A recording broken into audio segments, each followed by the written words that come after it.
I was in Kurdistan to hike the Zagros Mountain Trail. Iraq's first long-distance hiking route stretches for some 215 kilometers across Iraqi Kurdistan's mountains, linking more than 30 villages between Shush in the west and Mount Halgurd in the east. The route follows old shepherd's tracks and trading routes that have been used for millennia. Established by local hiking communities, the Zagros Mountain Trail is the best way to explore Kurdistan's highlands while supporting grassroots tourism efforts in mountains that were once cut off by conflict. The day before, I completed stage 1, but with limited time on my tour of Kurdistan, Arazu, my guide from Kurdistan Outdoors, had decided to take me to stage 4, which she considered to be one of the very best on the trail. We'd arrived at our homestay late the night before. The next morning, after a hearty Kurdish breakfast, we set off with our local guide Anwar, first exploring his home village of Safte, before we soon headed off-piste into the green valleys of the Kurdish mountains in search of the ruins of an ancient settlement which Anwar believed to have once been home to Sumerians. Alright, so we just set off from Safte and we're heading along stage 4 of the Zagros Mountain Trail.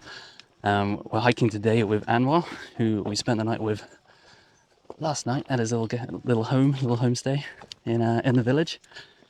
And yeah, we're going to see where today takes us. We're walking on like 4,000-year-old ancient paths again, just like yesterday. The beauty of this trail though is that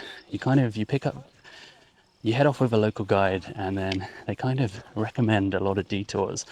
So in fact, we're already changing the plan. We're not going to be completing the entire section because Anwar has just told us what he calls is heaven on earth, or heaven in Kurdistan. And we're going to go check out some of the waterfalls along the official route and then head up to what he said is the last Sumerian village in the Zagros Mountains. So yeah, history, hiking, what more could you want? So this was the official trail over thousands of years. Oh wow. 1400 years ago, when the Arabs from Saudi, they came here to spread Islam, they reached here. So he said that's the true story. Oh, okay. Yeah. It's like by record they have reached here. So it's a proof that even 1400 years ago, this path existed. Yeah. So that's Shirin Mountain. Shirin means sweet. Sweet. Yeah. Shirin Mountains and these mountains are Pires, the ones that we drove through last night. On the road, yeah, the twisting road. And both of them are part of Zagros Mountain Range. This village, over history, has been actually the main village in the region. Like people from different villages and different areas would come here. From here, they would decide to go either to the next direction on the south, I don't know, the east and west to the other So is it a areas. crossroads? Yes, exactly.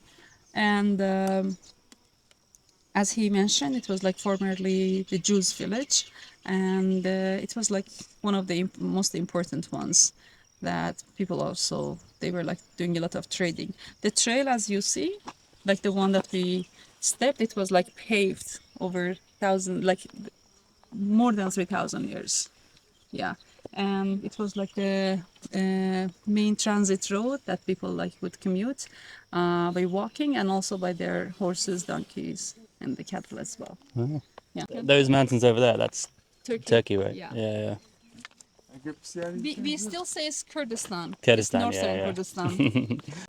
What's Dranga? Dranga's late. Late. The word that you get woken up.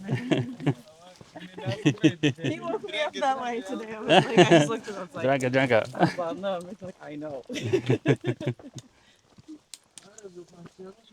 There's Dranga and Boko.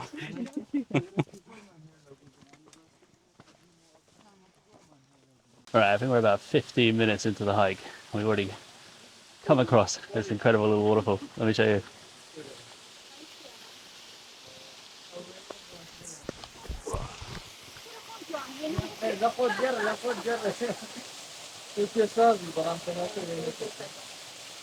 Yeah, cool spot. We're going to continue up the valley now, and I think we're going to find some more waterfalls.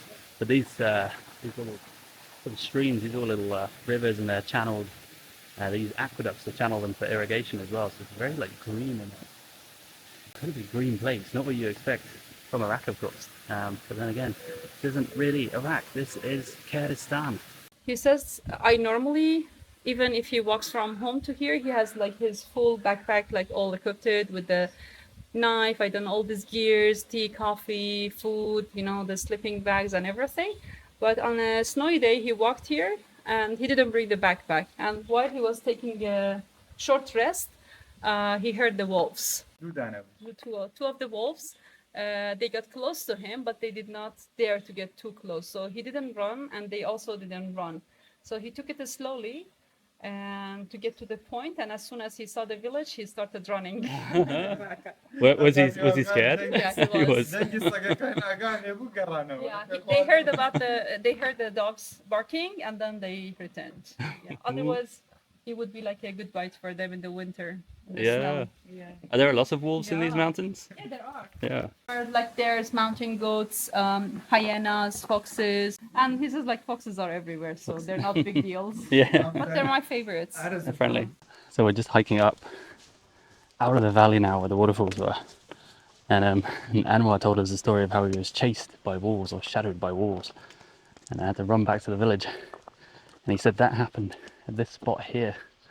So he was down here and he ran back to the village this way. And the wolves were here. He said because there was so much snow, the wolves couldn't really move very fast. So he got lucky. Because he said if it had been dry like it is now, then yeah, the wolves may have got him. But he was saying the best way to defend yourself against a wolf in these mountains is to make yourself as loud and scary as you can. Use whatever weapons you've got. So we got these Kurdish walking sticks. Yeah, I don't think there's too many wolves left from what they said. Which is another story in itself.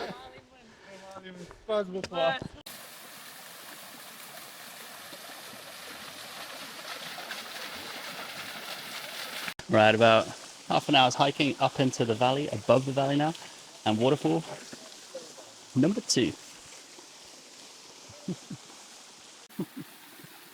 Look at it, Anwar and Arazu doing a little photo shoot. Absolute naturals. Yeah, I haven't seen any wolves, but I did see a snake. It was a long black snake. Apparently it's the same snake we saw in Lush that they have inscribed over the entrances to the temple because it's supposed to bring good luck to anyone that sees it. So Anwar was like, yeah, that's a good snake, that's my friend, that kind of thing. So hopefully good luck for the rest of the hike.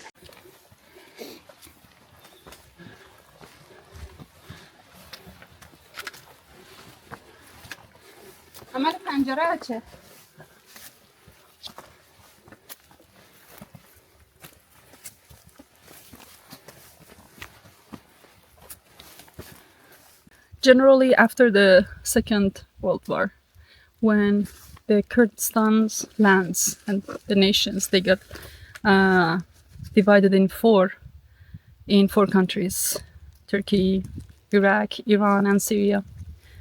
And in different regions, the Kurds, they started uprising. They didn't accept it. So ever since, everyone is like trying to get to that independence. In early 70s and also 80s, there was like a lot of invasion from the central regime and government, especially like Saddam as well. They like Peshmerga, like from this area, Barzanis, from the like Suleimania, Talibanis, they like Jalal Talabani, and also here Mullah Mustafa Barzani, and everyone's like team, they were trying to be part of the uprising, and they did a lot of sacrificing. So one of the missions of the central regime was like to destroy the villages. So that's why a lot of villages got destroyed. Sadly, the replacement is like mainly by blood. You do not see like how they looked like in the past. So there was a lot of bombing as well, and destroying the houses, killing the chicken, and also cracking the eggs to stop the life in Kurdistan. So for people to be forced to move to the cities to be controlled better, because they were helping Peshmerga to use their homes as their shelter. And a lot of trees also got burnt and cut because they didn't want the Peshmerga to hide and fight against them. One of these villages that you already see from the other side of the valley. In early 70s, they had to leave, and then also the Bassis regime, they came and they destroyed houses. So when people, they go to the villages and they don't have any homes left, it would be difficult for the new generation to come back and to start again. As we talked yesterday, a lot of the skills also disappear, and they don't have that surviving skills of living in the villages. So that's one of the stories that he shared. Yeah. And you said yesterday something about how these trails were used by refugees. Yes. Fleeing So we were so tired. It was a bit hot, Yeah. and we were looking for water while we were walking in peace. Imagine in the cold, when it's like all raining, snowing, muddy, elderly people, kids, all the families, they would like walk from like hundreds of kilometers just to get to one of the safe borders to enter. In red museums in Suleymania, you will see the archives, the videos, that how everyone in very bad conditions, they're trying to ask help from the Turkish soldiers toward north, and they just shoot at them. They don't let them, they kick them back, they do not let enter Turkey. But from the Iranian side, the Kurds of Iran, they opened their doors. They wouldn't close their gates, like the main entrance, for people to enter 24/7. And they received a lot of support from Rojhelat, which is like eastern Kurdistan in Iranian border. Okay, so people would have been heading east. Yes. Yeah. So a lot of people walked like miles and kilometers in a very bad condition, no food, not enough clothes, winter, and that's how the refugees walked. Yeah. So for us, the trails that we are considering part of our tourism and our leisure, like has a story of a lot of pain and sacrificing as well. Yeah, I suppose now it's a positive thing that it It's can a be positive used thing, definitely. for tourism. So we share the story, but we are embracing and celebrating the victory and the peace now. Yeah. Yeah. Amazing. Thank you. Sure. So yeah, sad story, a sad history of the Zagros Mountains as well. Saying that the village over this way was burned during one of the many attacks on the Kurdish people by the Iraqis in the 20th century, basically. And yeah, there's a lot of tears, a lot of blood soaked in to the Zagros Mountain Trail. But fortunately for the Kurdish people, times have changed. Maybe not as much for the better as they want. They want an independent Kurdistan in a lot of places, and amongst a lot of villages, a lot of people that we've met. They want their own country still, but at least the Kurdish autonomy that they have now is kind of protecting them from the worst ravages that did happen in earlier decades. And the fact that we can walk this trail now in peace shows the progress that's been made, and hopefully the progress that will be made again in the future for the Kurdish people.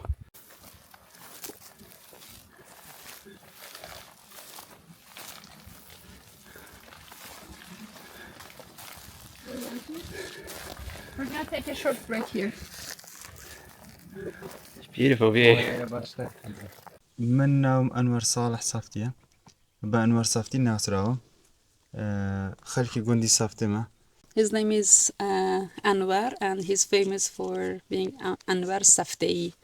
And he was born in 1983 in Iran, because before that, his family from here, they had to leave and, to be refugees in Iran, in the town of Safte, which is near Tehran. And in 1992, 1992, they returned back to their village, so they didn't settle in the city. They came back to their home. He studied like 3 years elementary school in Iran, and then after they moved here, he continued another 3 years, but he stopped there. He didn't continue his education as a teenager. أوقات كردستان آزاد بو. And Kurdistan was like at the end of the war, and the good news about Kurdistan having being this autonomous region. لأن صالي 1996 بوما پێشمەرگە. And since 1996 he became Peshmerga at the age of 13. That's why he didn't study. Yeah, he was a teenager. He became a Peshmerga. After the fall of Saddam's regime, and like Iraq became free, he started hiking in a serious professional way. During that time, like when Zagros Mountain Trail, they started like learning about the trail. They heard about him, like he's one of the people that they do the guiding, and also he became something in hiking. They approached him to explore the area to start like the foundation of Zagros Mountain Trail. So he's also one of the first people that they joined Zagros Mountain. So when they were in Accra, they asked them to go and meet them, and they were talking about there is something like this. The track is already there. It has been there, but because of war again, like things got disconnected, and Zagros Mountain Trail, they wanted to revive it. So they asked the people that they already know the area to join the team and to walk them to the track. They also wanted it to be passing through the villages. So some of the rural people, like the locals, they become the host for the whole ecotourism purposes to mix up with the people, and the families also became part of the training as the host and also as a guide. Only because of this trail, in only 2 years and a half since they announced it, like almost 2 years, becoming 2 years, we have had a very good number of visitors that they even didn't know about Kurdistan, but because they are hikers and they walk in different countries, it has been a great opportunity for the locals, especially for the ecotourism, and a very good introduction of Kurdistan to the outsiders, because the main target in Kurdistan would be the mountains and the culture. So it's something that's really to be appreciated, that because of this opportunity, a lot of people know about Kurdistan. He gets so happy, super happy, that people know about his culture and region because of this trail. Yeah. And he او really, امازوني که اما دايبيني خلقش ببيني. he says like the Amazon that you see here, all the forests, because a lot of people think it's just a desert, dry and things. And he says like this greenery like Amazon that you see is Kurdistan, and we want people to know about such places exists. And he is happy that more people to know about Kurdistan and its nature. Yeah, brilliant. Yeah. Yeah, when I think British people think of Iraq, they just think of the desert. Yeah, They don't imagine yeah, that this place yeah. exists. لباش كمبيوتر. So after all these years, he finished his education this year in Oh, really? the computer Yeah. science. Oh, amazing. Yeah, yeah. Congratulations. So he's graduated from one of these institutes of يعني computer اوقات او studies. بردام ولا wow. قايش وهايكينج Yeah. وبيشمركة. Beside all this being Mama. Peshmerga, hiking, Geen projects, autoglas and the wel family thing, and now he graduated from the College of Computer Science. Amazing. Very good. So he's a computer scientist and a hiker. That's amazing. And a hiker. And a soldier, yeah. Look at that. Gorgeous.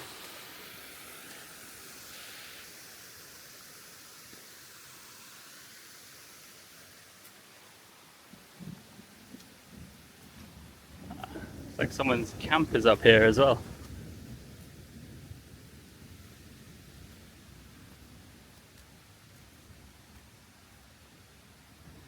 Curious.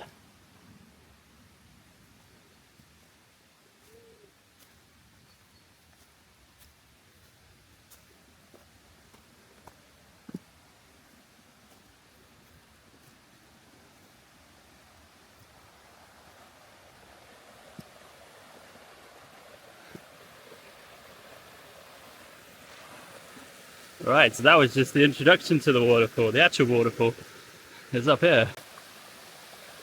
Wow. Amazing. So we've just been walking through all the valleys, through the fields of grass, and through the kind of Amazon-like forests as well. It's very lush and wet here. And you can see why, because you've got waterfalls like this. Look at that. Like, it's like something I've seen in the Philippines or Thailand or Malaysia or Southeast Asia. Visit Kurdistan. And Anwar here. Aha. Anwar's Coffee and tea. coffee and tea. Oh, brilliant. Coffee? Coffee for me. Zospas.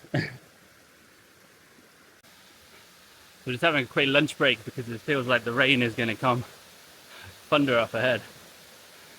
And we still got to get to this Sumerian village to see what history these mountains still hold. Places like this, man.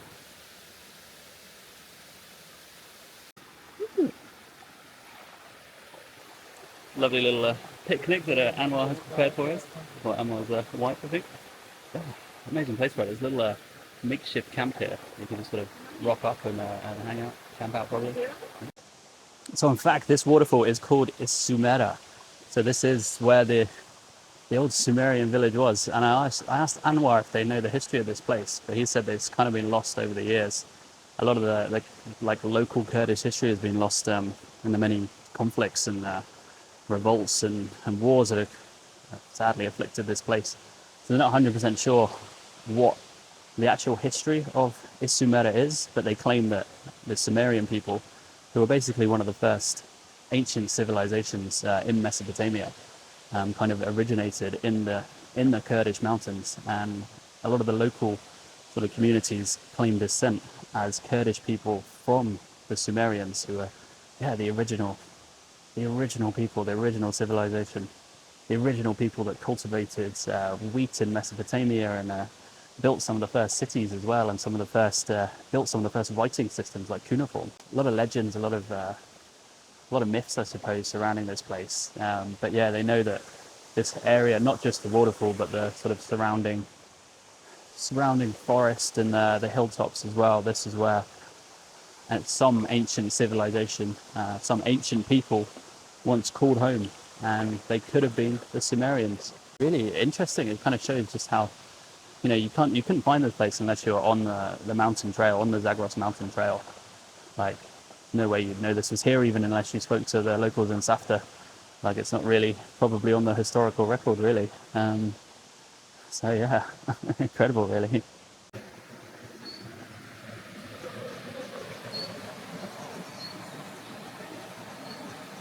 All right, mission complete. We found the last Sumerian village, and now we're just walking back along another part of the Zagros Mountain Trail. You got these sort of epic rock formations. I'm not sure if these are natural or man-made, maybe carved out by Sumerians. Who knows? Anyway, we're going to head back to Safte now, where we began the journey.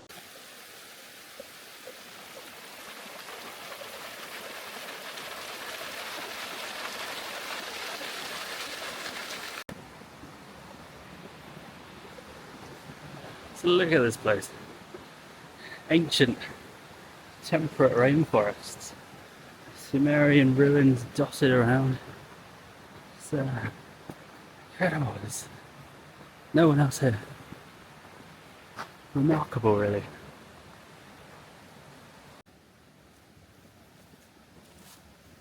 This cave is called in general Barzani. Oh, Barzani. Yeah. Like stayed here. Yeah. Okay. Like during the revolution or the war. So the first generation of Barzani is Mustafa Barzani during the uprising time, because he was also from the area. He was Barzani right there. So he used this cave as a shelter, and he lived here for a while with the family. Wow. Yeah. What year was that? I think it says 1963. 1963. Yeah. Wow. A piece of history. Yeah, Amazing. the museum. So we just found this little cave on the side of the valley, and there's a picture of Mr. Barzani. And Barzani was one of the leaders of the revolutions, the uprisings that the Kurds made against the central Iraqi government in the 1960s. So apparently the Barzani family lived in this valley, in that exact cave, during the wars, during the uprisings and revolutions for a free Kurdistan.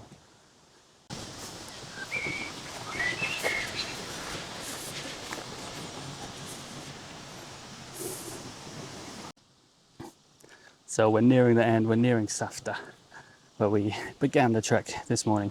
We didn't make it to the end of stage 4 because This is the Zagros Mountain Trail, and you go where the road takes you. So instead we ended up in the old Sumerian village, the last Sumerian village in the mountains. But stage 4 would normally take you to a place called Akla, which is further along the valley. And then from there you would continue, and you've got, I think, several more stages to go on after that. You've got another 150 kilometers towards before you get to the end, which is near the Iranian border. So yeah, it's a really impressive feat of community-based tourism, I think, which should hopefully get more people out into the Kurdish mountains hiking. But these trails aren't just about the nature, they're as much about the people you meet along the way, people from the Peshmerga, the families you meet, the hospitality you're given. Everything all adds up to a rather unique experience on the Zagros Mountain Trail. So thanks for watching, and this will be the last video about the Zagros Mountain Trail. But if you're interested in hiking it itself, I'll leave some links in the description below, which will tell you how you can get in contact with guides like Anwar and Nassam, who we had the other day, and the homestays all along the route. And there's trail maps and GPS routings and then everything you need to conquer the trail yourself.